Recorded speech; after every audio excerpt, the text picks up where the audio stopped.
président Macky Sall nga xam ni daanaka képp ku nga xam ni tey jii nii jóg nga pour exprimer benn ambition mu jóg pour xool nu mu la faagaagale.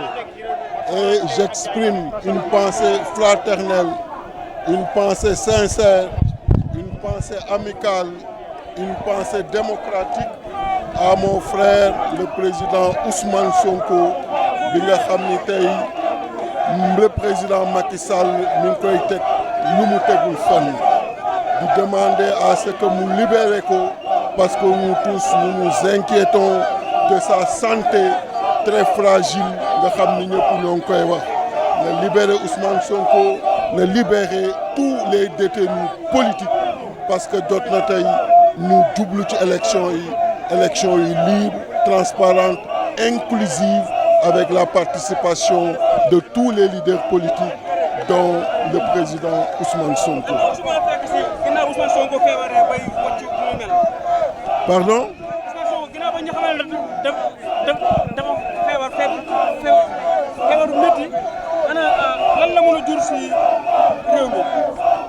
xam nga jàmm moo gën lépp loo gis et comme ñoo ngi naan dafa feebar nan ko libérer nit boo ko téyee ci li nga xam ni jaaduwul li gën a jaadu mooy nga libérer ko buñ ko libérer jàmm gën a yaatu ci Sénégal donc li ñuy demander mooy nan ko libérer mu dellu ci njabootam mën def ses activités politiques convenablement en tout cas c'est ce qu'on attend du président Macky Sall. Je vous remercie. Merci beaucoup.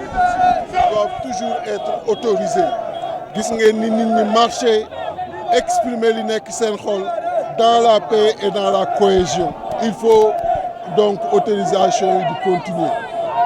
Dégg ngeen li population yi di wax libérer Ousmane Sonko. Vraiment sa santé est une préoccupation. À travers li nga xam ni moom la ñuy lire ci réseaux sociaux yi président Macky Sall da ko war libérer au plus vite mu dellu ci njabootam libérer ko mu mën dem comme tous les autres acteurs politiques préparer la présidentielle. Élection dafa war doon élection wu ñëpp et le peuple souverain moom rek moo am pour xam kan lay tànn ak kan la dul tànn kon na libérer le président Ousmane Sonko.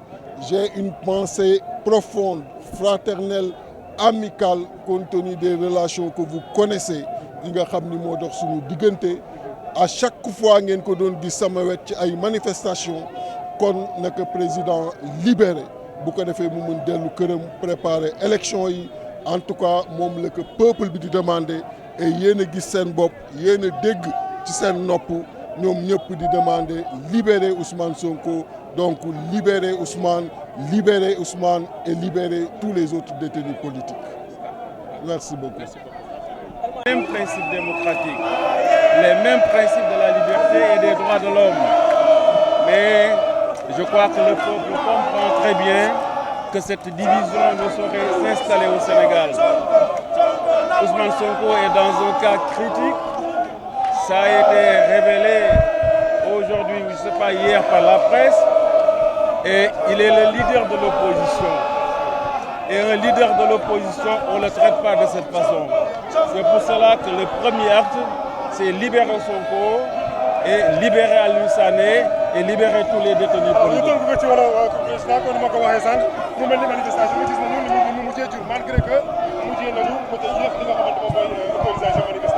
waaw dañuy féliciter waa Amnesty International ak société civile yëpp nga xam ne ñoom ñoo def lii ñu ni ñoo fekk ci leen mais dama ne Macky Sall dafay juum parce que dafa bëgg diviser la société sénégalaise parce que mënul bu parti politique yi jógee ne dañuy def manifestation mu aaye ko de l'autre côté mu koy autoriser la société civile alors que nous défendons les mêmes principes mooy démocratie.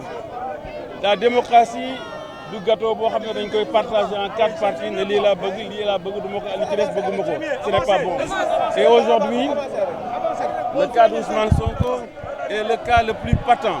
Ousmane Sonko mi ngi nekk yaramam neexut mi ngi docteur yi wax nañu ne fi mu nekk yàlla rek moo xam kooku manifestation bu mel nii def naa bu ko Macky Sall la gisee te yeneen dina ci topp mooy daf ko war a libérer.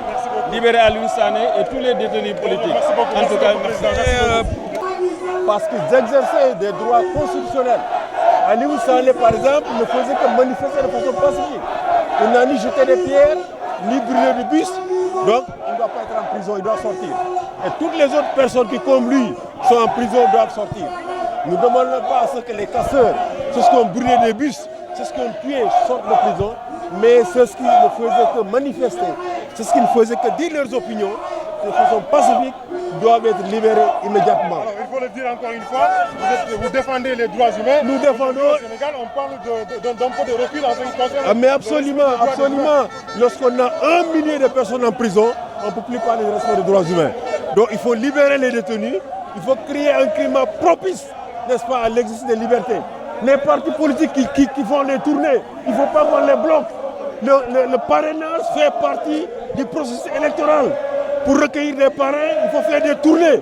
Il est inacceptable que les leaders politiques qui vont évidemment chercher des parrains soient bloqués pendant que de l'autre côté, le Premier ministre déroule tranquillement. On parle de 2 poids 2 mesures. 2 poids 2 mesures, ce n'est pas acceptable en démocratie. D'accord, ñu wax ci wolof président comme ni ma ko waxee sànq ñu gis ne tey jii ñu ngi ŋaññ ak yelleefu Sénégal ci doomu aadama ci biir réewu Sénégal. waaw loolu dafa war a jeex parce que Sénégal xeex nañu lu bëri pour que démocratie egg fi tey kon waruñu nangu kenn naxasal ko moo tax ñu ngi laaj président de la République ci lay matuwaay pour que Aliou Sané Fadilou Keita ak képp koo xam ne nga téye rek ndax politique bu bàyyi la nga ñibbi sa kër ndax loolu mooy Sénégal tradition Sénégal mooy organiser élection yi inclusive ñëpp a bokk Senghor loolu la fi doxalee Abdou Diouf loolu la fi doxalee Abdoulaye loolu la fi doxalee kon loolu moo war a am ne ba léegi Sénégal dañuy bàyyi ñëpp ñibbi seen kër n'est-ce pas parce que kaso dafa metti kenn warul téye ci kaso simplement parce que dafa la contre sur le plan politique voilà.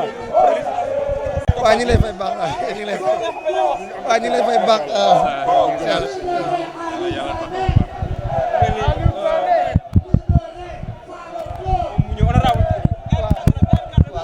waaw li fi indi ñëpp moo fi indi rek waaw c'est bon ñëw pour ñu libérer détenu politique yi rek ndax ku ñëw fii kenn wërta laaj lan nga fiy def ndax ñëpp xam nañ li xew ci réew mi mooy ku sëq ñu jàpp la plus de 1000 personnes nekk ci kaso yi te ñëpp leen fa yóbbu mooy dali di opinion wax seen xalaat kon jàpp naa ne ñun buñ fi ñëwee casque yi fi ñëwee bëri na ndax tey jii fii moo lay waxee ñu bat ay 25 personnes wala 26 personnes ñu dëkk Touba ñu ngi ci Dakar yi ñu tëj leen te koo ci laaj lan def dara du ko wax te ñi ay sëriñ daara ñii di ay père de famille kon jot nañu bàyyi leen surtout nag ci gën a ràññeeku ëpp ci symbole mooy président Ousmane Sonko kon ñi ngi wax ñu libéré ko nu mu gën a gaawee te xam ne jàpp gi tegul coon daal jërëjëf kontaan nañ Cheikh Thioro ça c'est la dignité